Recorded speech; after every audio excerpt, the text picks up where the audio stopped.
조세 무리뉴 감독의 손흥민에 대한 발언이 유럽 축구 팬들 사이에서 화제가 되고 있습니다. 그는 최근 손흥민과 콘테의 용병술에 대한 자신의 의견을 말했는데요. 프리미어리그 시절 무리뉴는 콘테와 수차례 다투었던 견원지간인 만큼 이번 사건에 대한 무리뉴의 발언은 수많은 축구 팬들에게 주목받고 있습니다. 해외 축구 팬들을 깜짝 놀라게 한 무리뉴 감독의 한마디, 지금 바로 만나보시죠.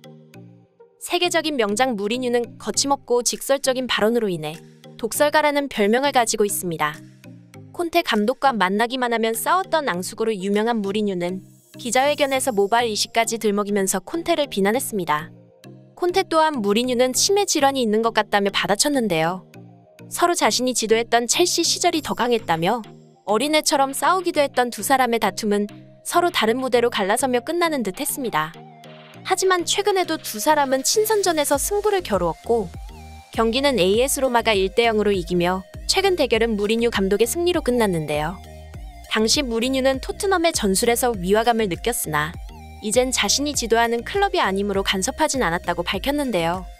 그런데 최근 득점왕 손흥민의 골이 없는 것에 대해 유럽의 축구팬들 사이에서 논란이 되자 이를 지켜보던 무리뉴는 자조적인 발언으로 콘테를 비판했습니다.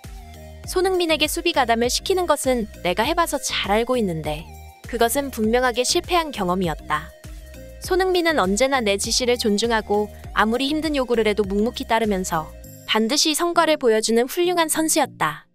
그런 손흥민은 내게 있어서 특별한 선수인데 그를 망가뜨리는 것은 견디기 힘들다. 이것은 콘테 감독을 무시해서 하는 발언이 아닌 손흥민을 기용했던 감독으로서 내 경험을 알려주는 진지한 조언이다. 라고 말했습니다. 이러한 무리뉴의 진심 어린 충고는 이탈리아의 스포츠 언론을 통해 알려지며 유럽 축구 팬들 사이에서 화제가 되었는데요. 해당 기사에 대한 축구 팬들의 반응은 무리뉴의 발언에 공감하며 콘테의 용병술에는 문제가 있다고 공감해 주었습니다. 또한 손흥민은 역습에 특화된 선수인데 어째서 수비를 시키는 것인지 대부분 이해하기 힘들어했는데요. 이 같은 팬들의 여론을 의식한 영국의 전문가 제이미 오하라는 손흥민의 부진에 대해 이렇게 말했습니다. 손흥민은 언제나 풀타임을 소화하는 선수였다. 그리고 경기 후반에도 골을 넣을 때가 많아 상대팀에서는 손흥민이 필드에 있다는 것만으로도 큰 위협이 된다. 그런데 콘테는 현재 60에서 70분 정도의 손흥민을 교체시키고 있다. 이런 식으로 손흥민을 기용한다면 제한된 시간 안에 결과를 보여줘야 하는 손흥민은 조급해지면서 때로는 이기적인 플레이가 나올 수 있음을 경계해야 한다.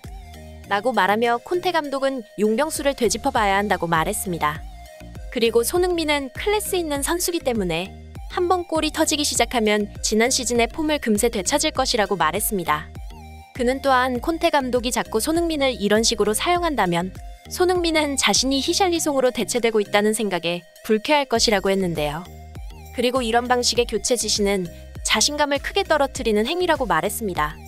손흥민은 기세를 타는 선수로 빠르게 한 골을 넣는 것이 중요한데 굳이 핵심 선수에게 불필요한 경쟁 심리를 자극하기 위해 히샬리송을 활용하는 것은 어리석은 행위라고 비판했습니다. 가만히 믿고 기다린다면 손흥민은 언제나 결과로 보여주었으며 이번에도 역시 그렇게 될 것이라고 말했습니다. 오늘은 조세 무리뉴와 제이미 오하라의 발언을 통해 전문가들의 콘테 감독의 용병술에 대한 의견을 알 수 있었는데요.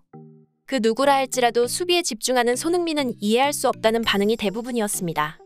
현대 축구의 수비 전술의 트렌드는 계속 상대에게 압박을 붙어주면서 상대가 원하는 대로 볼 컨트롤을 가져갈 수 없게 하는 것이 핵심으로 최대한 상대 진영이 가까운 곳에서 공을 빼앗아 빠르게 공을 운반하는 전술을 사용합니다. 이러한 수비 방식은 뛰어난 전술가라고 평가받고 있는 펩 과르디올라, 위르겐 클롭, 토마스 투엘 등이 보여주는 특징입니다. 반면 콘테 감독은 볼탈치는 미드필더에게 맡기고 페널티 지역의 두터운 수비 라인을 구축하는 것을 우선시합니다.